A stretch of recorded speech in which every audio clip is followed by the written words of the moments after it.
Hi everyone, my name is Michelle and I have breast cancer and this is my journey. Thank you for just taking a minute and sitting with me while I give you the latest update.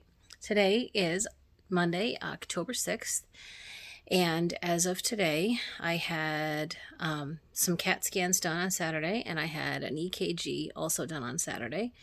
The CAT scan was an interesting experience. I don't think I've ever had a CAT scan done before in my life. It took me over 20 minutes to get there, about 30 minutes of prep because we had to do it with contrast. So they gave me a water bottle filled with some sort of contrast that I drank because the CT scans were for chest, abdomen, and pelvis, and so I drank the whole bottle. It was actually quite tasty. It was nothing like, say, your thing that you have to drink for a colonoscopy. It was nothing like that. It actually had a decent flavor to it. So I drank the water, and then they also gave me an IV contrast. So that was all about 30 minutes of prep time. So 20 minutes to get there, about 30 minutes of prep time, 6 minutes of total scans. That's it. 6 minutes in and out. Kind of was similar to an MRI machine in the way that it looks, but nothing like it in the way that it scans. The MRI machine is really quite loud and it takes a long time. I've had so many MRIs and they just take a very, very long time. This was 6 minutes, start to finish, and barely any noise, just a few moments where an automated voice would come on and tell me to take a deep breath, hold my breath, and then release. And that was it. And the bed kind of slid in and out of the machine a couple of times, and then we were done. The EKG, I thought that I had had an EKG before, but apparently I never did because I don't remember ever getting a sonogram of my chest. This is all in preparation for the chemotherapy. So what was really kind of nice was the tech that was doing the EKG. She was using the sonogram wand and she went around like the middle of my chest around and then had to go under my left breast to get an image from that direction. But I just recently had the lumpectomy surgery, so everything is a little tender. Everything is, there's some incisions that are still healing and just everything, all my nerve endings are just on fire. So everything is very tender. So I told her that, and she mentioned that she might be able to do an IV. And how did I feel about that? But I had just literally 2 hours prior done another IV with contrast, contrast via IV. So I wasn't comfortable doing it twice in one day, especially my veins are questionable. So she was able to find a different method. She just told me, she said, let's try this. Take a deep breath in and hold it. So I did that. And then she did her scan and she was able to get a nice clear image off of that. So that's the way that we did the rest of the scan. Occasionally she would just tell me, take a breath in and then release. Never had to hold it any more than like 5 or 10 seconds. And I really appreciated that she was able to do that for me. So that was Saturday. Today I actually got the results of the CAT scans back already. Haven't gotten the EKG yet. That'll be tomorrow, I assume. But the CAT scans are back and I am, in what they scanned, I am clear for cancer. It does not show any signs of cancer elsewhere in my body. So that's a really good thing, because if something else showed up somewhere, I don't know what it would mean necessarily, but maybe a stronger chemo regimen, maybe more medicines, maybe a longer time, maybe if there's another tumor, maybe another surgery, who knows?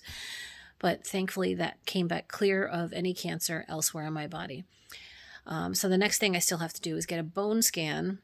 At the moment, that is scheduled for October 17th, but I spoke with the oncologist office today, and they're going to see what they can do about getting me in either tomorrow or Wednesday, because my chemo starts Thursday, and they really want to have that scan done before the chemo starts. So hopefully I'll be able to get squeezed in for the bone scan in the next couple of days. So that's where that update is. So yeah, so Saturday was busy. Today was also a productive day, I'd say, because I had a nice long conversation, like I said, with the nurse at the oncologist's office. There's a team. There's a couple of nurses plus the doctor. So I had a nice conversation with her about a few things. And let me just refer to my notes. One of the things was about a potential social worker that they have that works with their facility that could help me apply for and get through the process of FMLA, because I still need to do that. I still need to be covered, because I am going to be out of, I'm going to lose, I'm already lost a lot of work. I'm going to be out of more work going forward. And, really, who can afford that? Another thing I spoke to her about. So I had the port implanted this past Wednesday, and yeah, Wednesday. And I've had a weird reaction. So, like, here's the incision on the top. This is where the catheter went in. And here's the incision on the bottom. This is where the port went in, the actual port itself. And in between this area and just a little bit below this, I have a little bit of a breakout. Like, it kind of looks like little tiny, tiny pimples, but it's like a whole collection of them that are there. So I brought that up because I do have some allergies to food that present themselves on my skin as like hives. And obviously all those allergies are in the system, but who knows what else is going on. And I just kind of wanted to make sure that I wasn't having some kind of allergic reaction. So she wasn't sure. She said for tomorrow that I can go stop by the center if I want to, and just speak with the doctor and have the surgeon that actually put the port in, have him take a look at it and see if it's anything to be of concern. But at the moment, we don't think it is. It just might be an initial just, surface reaction to something that they put on my skin during the procedure. Other than that, this is actually healing quite well. It's a little bit bruised, which, one would expect. I have a foreign object in my chest. Of course, it's going to be a little bruised. It is still tender, again, which one would expect, but it seems like everything is healing the way it should be. So that's moving forward. And then I also had a follow-up appointment with the plastic surgeon today. Now, I had a few things to discuss with her. I know I mentioned some of them in a couple of my last videos. So one of the things was the seromas that I have that are I have them under both armpits actually, but mostly the ones in the right, because there's what feels like several. Like I have some that are up higher. I know I'm pointing to it, like you can see where I'm pointing. Some that are up higher like there, but then others that are down like where the bra band, a huge one actually, where the bra band would be. And I had spoken to the breast surgeon about that a couple weeks ago, and she said, well, they're seromas. She did a sonogram. She said that if they continue to bother me, that we could aspirate, but otherwise we could just let them, they should go away on their own. So I mentioned that to the plastic surgeon today, because the large one is at the end of the incision that I know that she made as far as the work that she did. So she took a look at it, and she did try to aspirate it, but actually nothing came out. So she thinks that it might be more along the lines of scar tissue, and to just go ahead and do a scar massage on that. So just kind of rub it just to move things around and to kind of break up whatever might be there so that it can soften up and reduce over time. The other thing that I had mentioned to her, I know I said it in my last video, that I had a little stitch that was kind of sticking out of that same area, that the end of that incision on my right, under my right arm. And it was sticking out maybe about a ½ inch, but like maybe 2 days ago, it just disappeared. Like I went to go move it and it just kind of wasn't there anymore. I'm like, oh, okay. But I still feel as if something is in that area. So I mentioned that to her today anyway, and she assured me that the way that all of this reconstruction is, it was a lot of like reconnecting nerve endings and things like that. Did I have something on my lip? I don't know. Reconnecting nerve endings. So basically, it's all the nerve endings are just alive and they're reconnecting. So it's actually a good thing, what I'm feeling in a way, because it means that everything is activating, everything is doing what it's supposed to, and it's surviving, it's reconnecting, it's reestablishing those transmissions.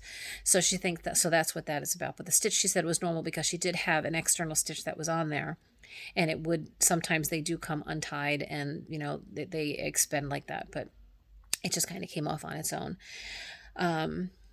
Also, another thing was that I've been having in my breasts in various places at just random times these sharp shooting pains that just like, oh, and I just breathe and then they go away.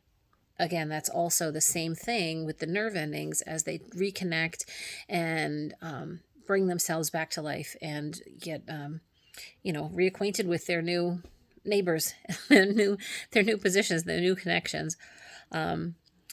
So the next thing was I also have like well, I'm super personal with everything else. I may as well go here. So, my nipples have been incredibly sensitive, like painfully sensitive, like a shirt rubbing on them hurts, like very tender, very sore, very, very sore to the touch. So yesterday I was just kind of examining myself and seeing what was, just to see if I could feel anything, see if, and what I felt was I just pushed a little bit and I heard like a little, or felt, I can't say I heard it. I felt like a popping or like a snapping, and it was really very weird. Like it felt like, like when you crack your knuckles, like a kind of, tiny, tiny little pop. And it happened in both of them. And I was like, what the hell is that? So I brought that up. I brought both the hypersensitivity and the popping sound. And she said that the hypersensitivity is, again, it's that those nerve endings reestablishing themselves, because my nipples were relocated because we did a little bit of a reduction. So the nipples were relocated up higher. So they're in a whole new place. They have a whole new situation to live in. So those nerve endings are just on fire, but that this sensation should over time settle down. Thank God, because it's a bit uncomfortable. um, Whether I have one of the soft bras that the hospital gave me, or one of the new bras I got, or no bra, it doesn't matter. It just feels a little bit like sandpaper. And nobody wants that. But that also, that the popping could be another like more scar tissue kind of thing. So again, she suggested that I do a scar massage. So if anybody, I'm probably not, this is a joke because I'm not going to do this in public, but so if anybody sees me out there just rubbing my boobs just randomly, it's doctor's orders, okay? So just off my back. But anyway, so I think that was it. I think that brings us up to date. That was a lot. There was a lot that happened over the last couple days. It's a bit of a long video. Sorry about that. But there we are. Now everybody's up to date, and yeah. And I am, like I said, I'm going to find out about the bone scan. Hopefully it'll be tomorrow or Wednesday. I have my chemo starts on Thursday, so I'm going to try to post a little bit more frequently actual videos. I know I've been doing a lot of other, little things here and there, but I'm going to try and get some additional videos up there so I don't have 12 and 13-minute videos every time. But that's it for today. All right. Thanks, guys. Thanks for watching. Thanks for stopping by. Thanks for caring and supporting. Take care.